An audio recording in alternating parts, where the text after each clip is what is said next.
नमस्कार. पटतेका चॅनलमध्ये तुमच्या सर्वांचे स्वागत. आज ही कविता तुमच्यासाठी. कवितेचे नाव आहे मन. मन आहे सागरासारखे अथांग दूरवर पसरलेले, ना खोली मोजता येणारे, ना रुंदी पकडता येणारे. मन आहे अवखळ वाऱ्यासारखे, कधी झुळूक होऊन सुकावणारे, तर कधी तुफान होऊन सर्वस्व उद्ध्वस्त करणारे. मन आहे अवकाळी पावसासारखे, रिमझिम येऊन क्षण थंडावणारे, तर कधी धोधो येऊन सर्वच वाहून नेणारे. मन असेच असते, काही क्षण सुखावलेले, काही क्षण उसावलेले. म्हणूनच मनाला नसतोच कधी किनारा, पण त्यालाही कोणीतरी थांबवणारा हवा.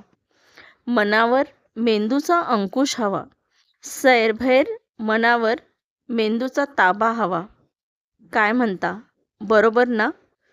बघा, पटतंय का?